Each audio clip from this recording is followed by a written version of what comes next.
difficult things in the red area. So, they do an outstanding job both offensively with the misdirection plays that they have, formationing, motioning, a lot of shifts, a lot of personnel groups. You're going to see a lot of different players in different positions. So it's going to be a big process for us today to try to get that nailed down.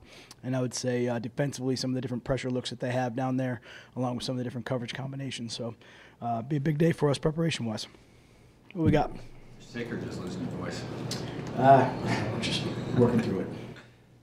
Talk about what you've seen improvement-wise from Trubinsky from the start of the season through now.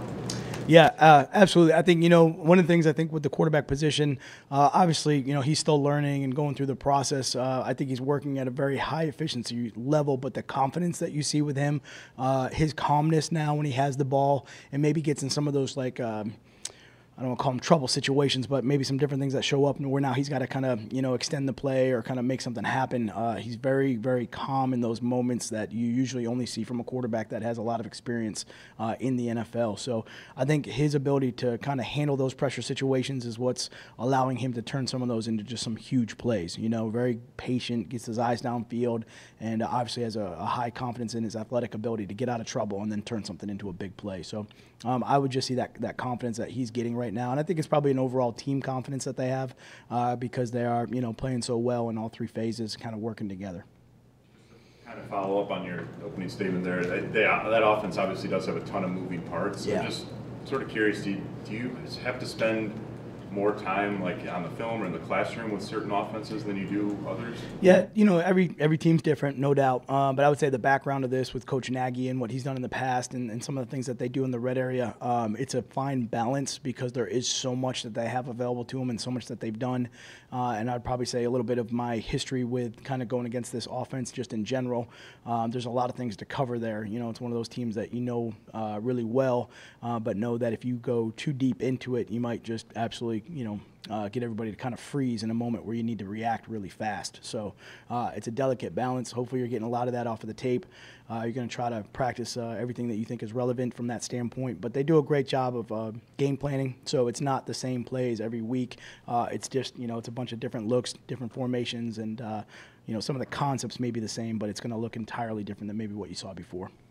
They do some of that stuff with their running game, too, a little different angles on the linebackers, the way the formation and all that. Yeah, just in general. I mean, I think they do a good job of trying to create leverage, on the defense. They have different schemes that they can run, but one of the things that they have been real efficient with, or obviously with the athleticism of the quarterback, is his ability to run the ball, which puts extra pressure on the defense because now they kind of create an extra gap, if you will, in the front that now you have to defend because if he keeps it, you have to have that maintained. And the way that they run kind of some of their read option plays and some of their quarterback run plays, there's going to be an extra blocker in there so that he can, obviously get out there into space. So it becomes very difficult from that standpoint.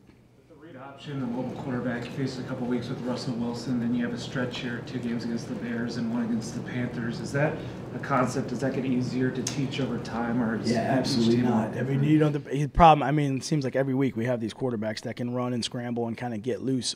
There is carryover, which is good, but each of the players are just so a little bit different and dangerous that you have to make sure that it's not kind of a cookie cutter sort of formula from that standpoint. Certainly everybody's athleticism is a little bit different, but it's good when you're having those conversations and, you got to be aware and alert. It kind of, that'll carry over from week to week, your awareness. But unfortunately, when you have players that are dynamic like that, it's just so much more difficult to defend. So, it seems like we've had a lot of them, but we just, got to do a good job going forward. As good as Khalil Mack is at getting after the quarterback, how well does he get after that ball as well? There's no doubt he's very much so ball aware. They really are in defense in general. They do a great job attacking the ball. Him, Keem Hicks. All those guys have a great ability and length of reach. I would say that when they're getting those turnovers in the pocket, which is kind of what the majority of those are, what people talk about, they're close to the quarterback. I think the quarterbacks don't realize how close they are, and then all of a sudden their length and their reach gets out, and they're able to get the ball out when the quarterback may think that he's still kind of in a safe range away from the pass rush, if that makes any sense. But those guys they do a great job of attacking the ball, and I think he's just Khalil in particular, for him, he's just so smooth on the edge that he can kind of just reach around some of those offensive linemen that are blocking him. At the same time, it's more than just knocking it down. A lot of times he'll just take it away. He can just grab it and he pulls it out. So he's really, really good at that. But Hicks is too. He's really, he's got that knack. And I think some of that's kind of they're feeding off each other a little bit with that. Follow up on Akeem Hicks. How disruptive is he in the run and the pass? I'm sorry, who? Akeem Hicks. Yeah, I think he's really probably one of the most disruptive guys in the league. He's right up there with all of them because he can do both. I know him quite well. I coached him. So he's a guy that has unbelievable strength and power. He's real explosive. He's very long. He kind of gets in some of these awkward alignments or stances, and you think, like, all right, he's not going to be able to really kind of generate any power off of the ball, and then all of a sudden he just gets into you, and he just knocks you back. He does a great job with his hands. He's very violent with his hands. He can either, whether he's slapping and moving an offensive lineman, or he'll, kind of hump him by, or if he goes and grabs his wrist, he's real good at kind of being able to grab the offensive lineman's arms and just open him up from that standpoint and get that leverage and go into the pocket or play the run. So I think he's a really talented guy. He's a really good football player, and he's been very, very disruptive for him. So that's a pretty big issue. What are the difficulties being played against two guys that good right next to each other? I mean, you'll see bookend defensive ends or something. When two guys are right next to each other, like Mack and Akeem, how difficult is that to scheme? It's just number one, like when they're next to each other, it's difficult just because of who they are. But in actuality, they move them around. So that you can get Mack in multiple different positions, and you can get Hicks in different positions too. There's certainly situations where Hicks will put himself out on a tackle, and he'll just power rush the tackle and take advantage of that opportunity. Mack can line up on both sides, and they'll just keep from that standpoint. Vic does a great job of moving them around and putting them in positions where they can win. Certainly when they're in one position, you'd like to think that you have them at least lined up where you can pick them up. But I think their ability at that point is just what's so dynamic that even when they just line up, they're still effective. Adam Sheen is nearing healthy status, and he may give it a go this week. What's the challenge in preparing for a guy like that when you're not sure whether he's going to be available or not, and when you haven't really seen him in this offensive scheme yet? Who was it again? I'm sorry. Adam Sheen. Yeah, I think for us, we're just, we're always trying to go back and make sure that we got everybody covered from those standpoints, and make sure we kind of go back and take a look at them. So each week, we kind of Robinson, he's obviously ready to go, but there's guys that kind of come up on the list that we're not really sure, but we do our due diligence. We'll find out before the game who's up and who's not, and go from there. One of the guys brought up a couple times behind that defensive line, Roquan Smith. Just curious what you think, how much you saw him before the draft, and then what you think he's done well this year. Yep, definitely spent a lot of time, obviously, with that, taking a look at that defense. There was a lot of really good players. There's been a lot of good players down there.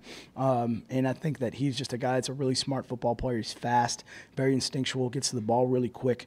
He's been real productive. I think he and Trevathan, they just do a good job of communicating with each other. I think it's nice for him to, obviously, it's good for him to have a guy that has a little bit more experience standing next to him to kind of help him with some of those adjustments and plays and kind of situational awareness stuff. And you can see just his instincts have just kicked over, but the cerebral part of it right now is probably where you kind of see the most improvement. As he's playing more and more and more, you'll see on tape where he's calling out plays or kind of trying to identify different looks and being more dialed into directing traffic as a linebacker than maybe what you saw earlier in the year.